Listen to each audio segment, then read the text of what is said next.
La première clé se situe au niveau de nos pensées. Nous devons veiller sur nos pensées. Parce qu'il y a des pensées qui vont favoriser ou défavoriser la communion avec le Saint-Esprit. Pourquoi?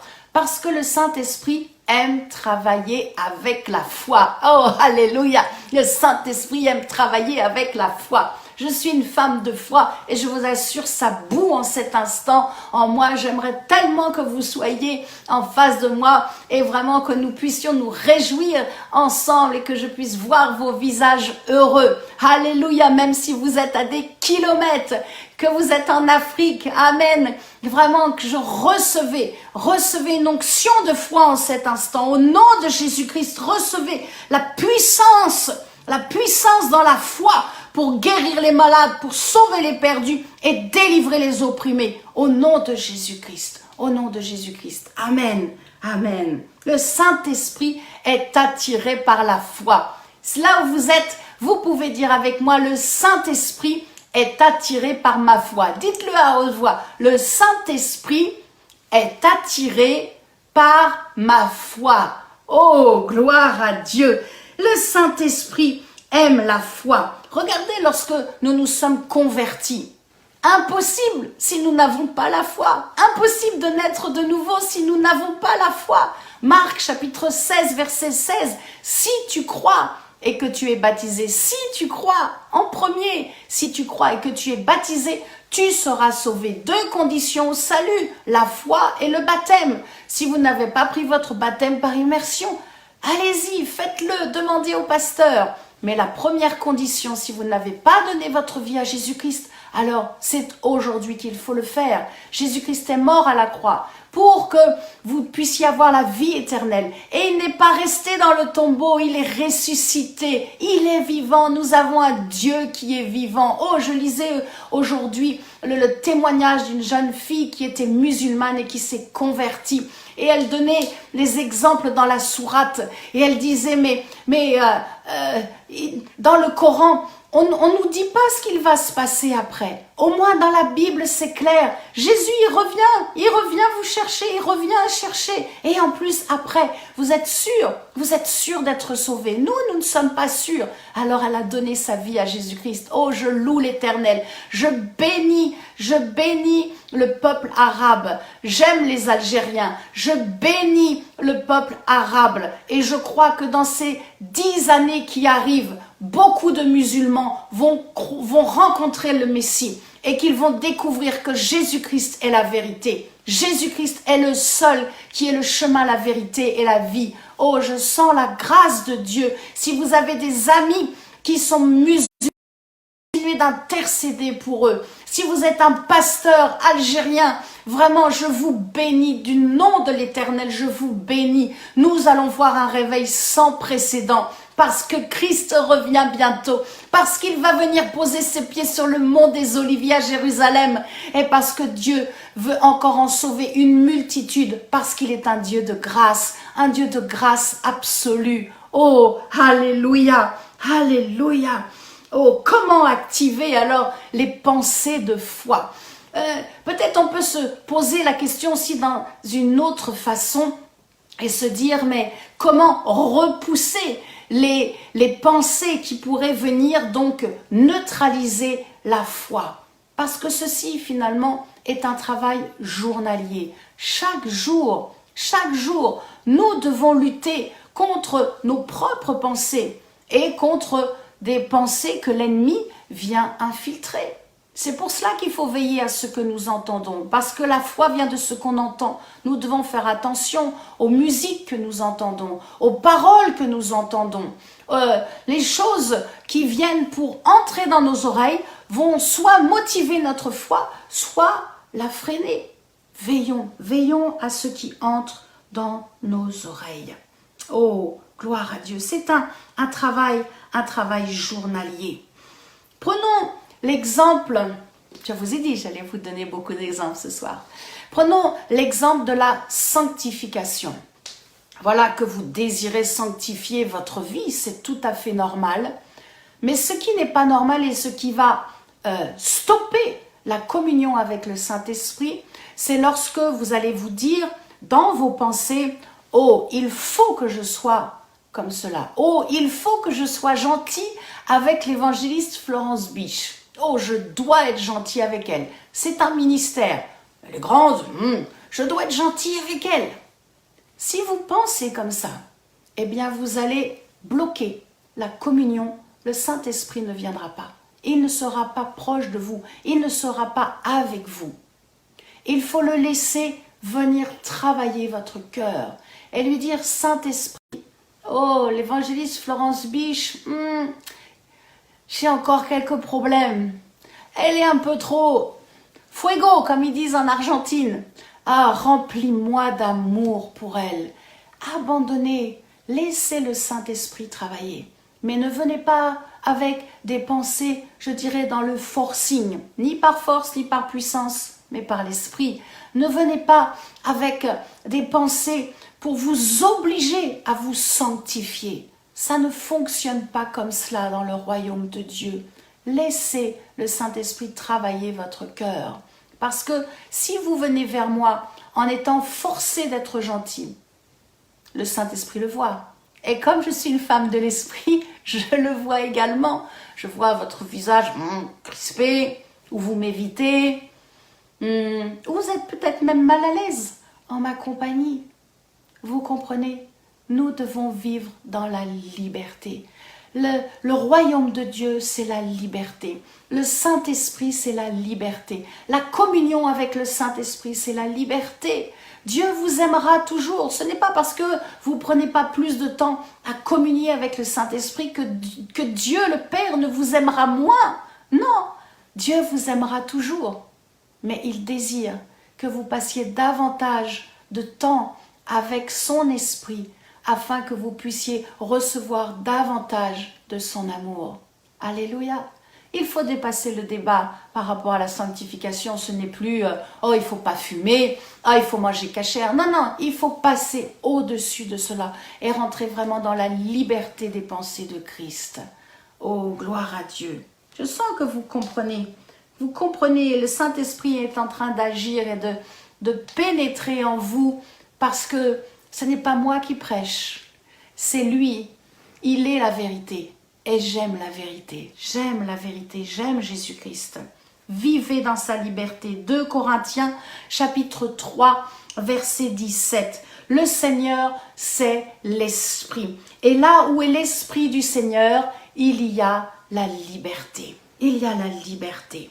C'est donc pas par nos propres efforts, mes amis, que nous allons sanctifier notre vie.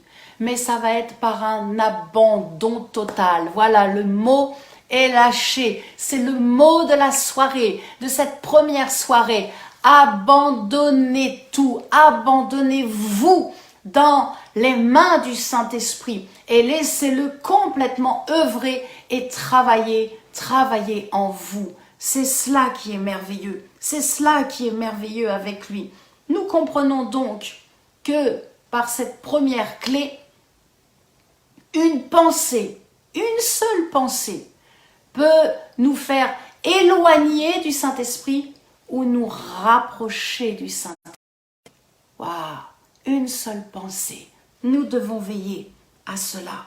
N'oubliez pas, nous sommes dans la maison du Père et Dieu désire que nous soyons dans le même espace que son esprit. Il désire que nous soyons alignés avec la position du Père, avec la position du Saint-Esprit. Il désire que nous soyons un chaque moment. Je crois c'est possible. Je crois c'est possible. C'est possible. Oh, ne doutez pas, je vous assure. Il n'y a pas à être simplement à prêcher l'évangile. J'ai encore tellement de choses à apprendre. Mais pour vous aussi, mes frères et sœurs, pour vous qui découvrez la foi, pour vous qui aimez Jésus-Christ, c'est possible de vivre une communion avec Dieu par le Saint-Esprit. Oh, gloire à Dieu. Je voudrais vous donner un témoignage. J'aime ce qui est vivant. Un témoignage, c'était la première mission que nous avons faite mon mari, Pascal et moi, lorsque nous sommes allés à Kinshasa après mon ordination, le 3 juillet 2016. Dieu nous a embarqués dans une mission, la première à Kinshasa, aux Républiques démocratiques du Congo. Mbote Nabinos, il y a des Congolais, vraiment recevez toute ma bénédiction. Et nous avons pris nos billets, la mission était pour le mois de décembre. Et au mois de septembre, les attentats ont éclaté en plein au cœur de la ville de Kinshasa. Et là, je me suis dit, mince, qu'est-ce que je fais? Est-ce que je dois aller? Parce que Pasteur Pascal venait, il faisait son baptême de mission. Et c'est vraiment une responsabilité lorsque nous emmenons quelqu'un en mission. Et je remercie d'ailleurs mon pasteur, le pasteur Daniel Vindini, qui m'a emmené plusieurs fois sur le terrain missionnaire et j'ai tellement appris. Que Dieu soit loué pour les hommes de Dieu qui sont des missionnaires, des évangélistes remplis de foi. Et donc, j'ai dit, Saint-Esprit, qu'est-ce que je dois faire? Moi, je suis prête. Dans mon cœur, j'ai la paix. Dans mon cœur, je n'ai pas peur. Si même je dois mourir lors de cette première mission, ce n'est pas un problème. Ma vie t'appartient. Et le Saint-Esprit m'a dit, ma fille, va.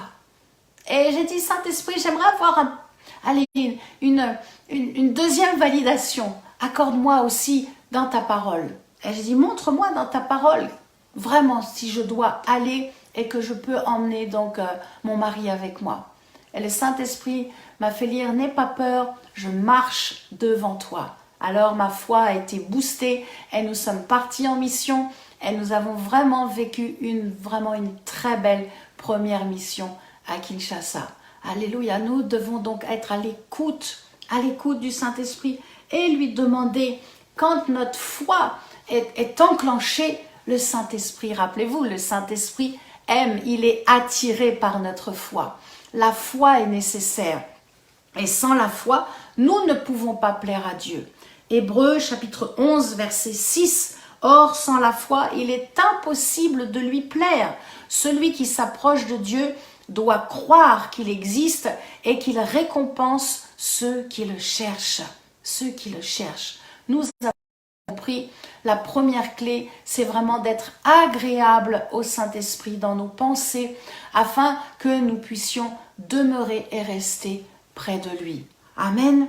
Alors, j'aimerais prendre un temps de proclamation après ce premier point que j'ai partagé avec vous. Est-ce que vous pouvez dire avec moi, si vous êtes en accord, bien sûr, de dire à voix haute, Père, ton esprit vit en moi et je t'appartiens. Aujourd'hui, je réalise l'importance de te faire totalement confiance dans tous les domaines de ma vie et dans mon avenir. Saint-Esprit, tu es mon guide. Je m'abandonne totalement en toi. Je ne veux plus faire par mes propres efforts. Amen, on le redit une fois. Hein. Je ne veux plus faire par mes propres efforts. Je te laisse la pleine liberté de travailler mon cœur, de sanctifier mes pensées, car je désire entrer dans une communion parfaite avec toi. Amen. Amen. Voilà, ça c'est la fin de ce premier point que je voulais partager avec vous. Je commence donc maintenant la deuxième clé. Saint-Esprit, tu es le bienvenu. Que ta présence vienne inonder ce lieu. Amen. Seigneur, nos cœurs soupirent après ta gloire. Oh, viens nous saisir par ta présence, oh Dieu. Par ta présence, alléluia. Tu es notre espoir. Amen. Rien n'a plus de valeur, rien n'est aussi grand, et rien n'est plus beau que ta présence. Amen, amen, amen. Alléluia. J'ai vu, j'ai goûté à l'amour le plus doux. Mon cœur est enfin libre et ma honte disparaît dans ta présence.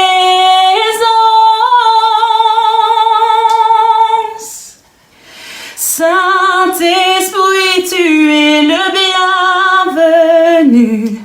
Que ta présence vienne inonder ce lieu. Seigneur, nos cœurs soupirent après ta gloire. Oh, viens nous saisir par ta présence.